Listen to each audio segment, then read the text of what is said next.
Hi, I'm Adam Feinberg, and you're listening to Harlem Stories, and I'm here today with my co-host, Mark Becker. Hey, Adam. Happy to be here. Thanks. So, as we've, discussed in other episodes, we are now a bi-weekly listenership. Want to give you some great and interesting stories, to talk about. Today, we're going to talk about the buildings of City College and, just how awesome some of these buildings are. I think we can, discuss, multiple aspects of it, but I think it's one of those things that, I'm hoping this episode will kind of encourage people to go out and visit the sites, because they're just so incredibly interesting. Yeah, I love to ride a bicycle around the city, and one of my favorite parts of riding uptown is hitting that area around 137 and seeing the beautiful architecture around City College. Yeah, and there's some interesting aspects of these particular buildings. One, and most people don't realize it, is New York was as hyper local as you could get.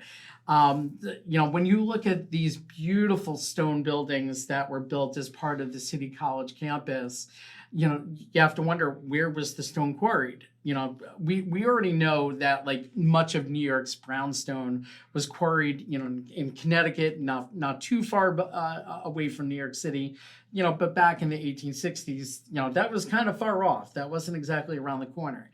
However, the difference is with City College, the stone that was used, ironically, that was reclaimed stone as a result of the excavation for the New York City subway system. So, we were ahead of the curve, and in today's, when we talk about, sourcing locally, I don't think you could get more local than that. That's right. So, I think that's certainly one aspect of, what's interesting about, the buildings of City College. And ultimately, City College was one of these interesting, and we'll have more stories on City College as well. But, just the long and short of it, this wound up becoming originally the free academy, which became City College, and was created to provide the poor and immigrant population a chance to have free higher education based on academic merit alone.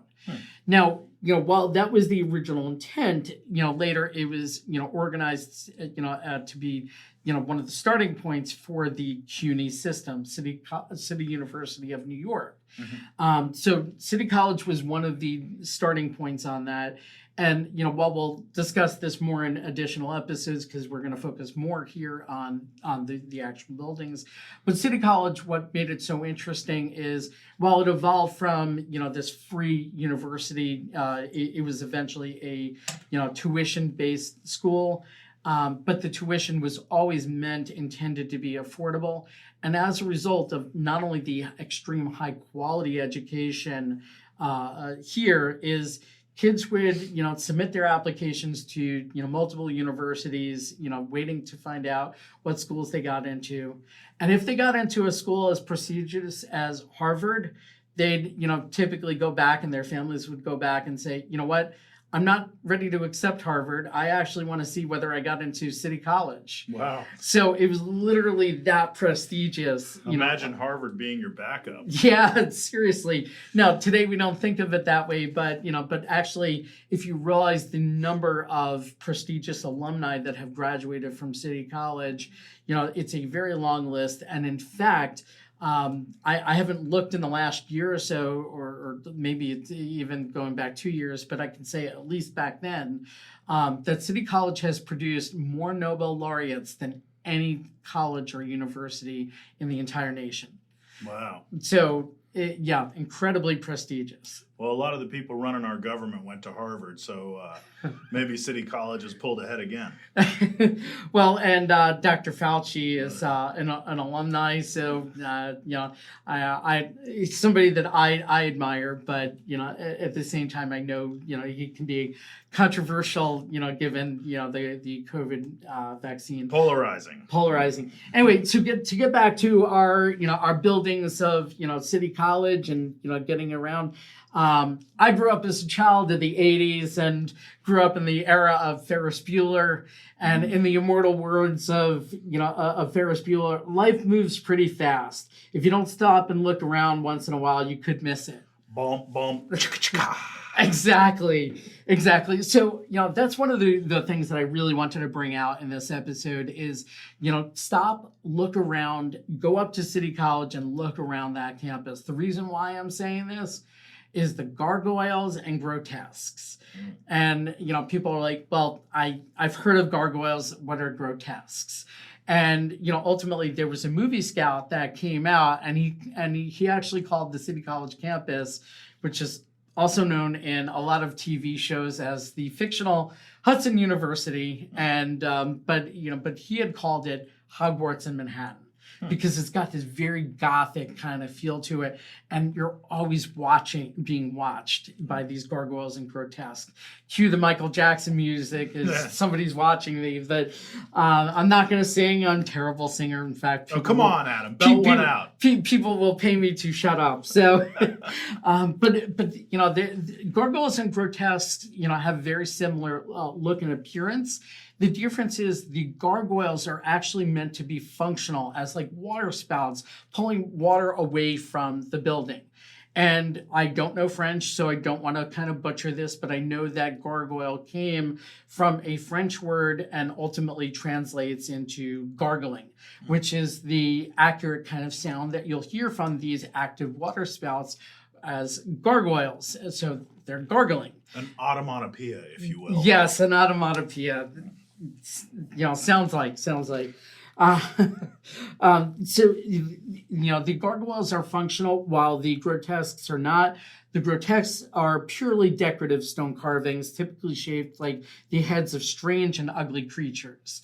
The City College, and I guess the reason why this movie scout said, this is like Hogwarts in Manhattan is because there's more than 1,000 gargoyles and grotesques, within the buildings of City College.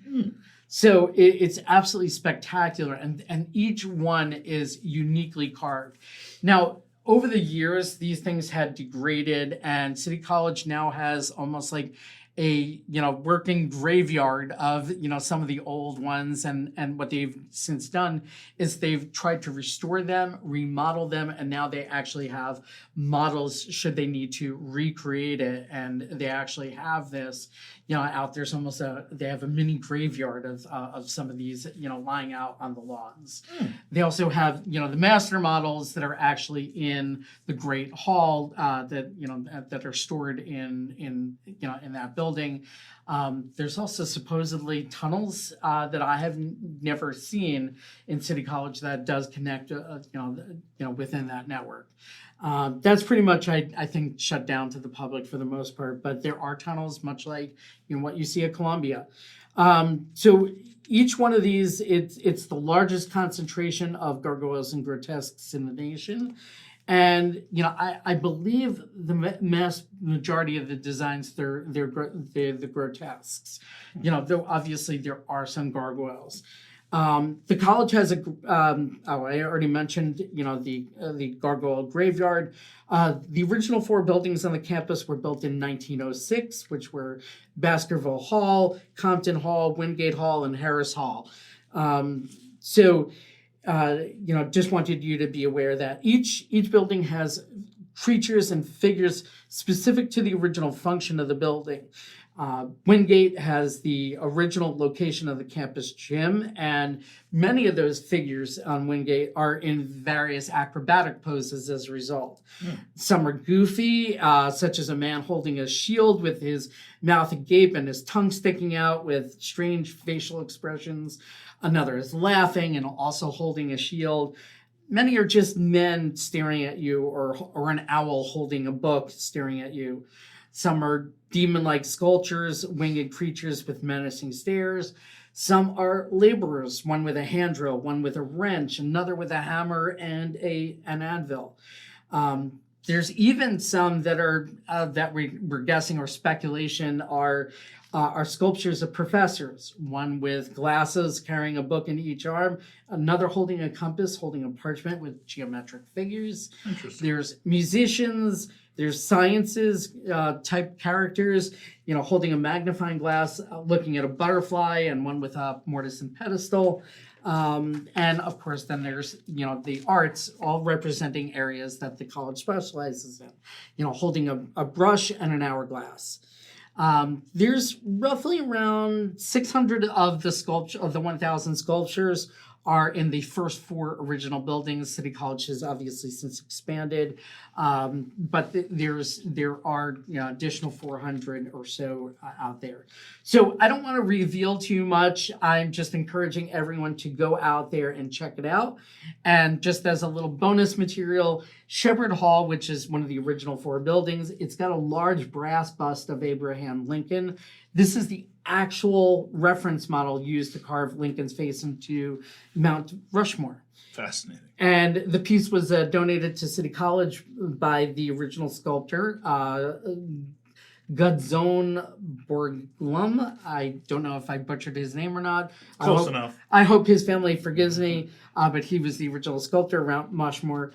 And, as is common culture, within the university, is that Lincoln's nose is incredibly shiny, polished over the decades by his students, rubbing his nose for good luck. Never pick his nose. Never pick his nose. But you can always rub his nose for good luck. You can pick your friends and you can pick your enemies, but you can't pick your friend's nose. Yeah. Not if you want to remain friends. That's right. All right, awesome. Well, thank you so much for joining us for another episode of Harlem Stories. We hope to bring you great content and so much more over the years. So thank you very much for listening. Have a great day. Thanks, everyone.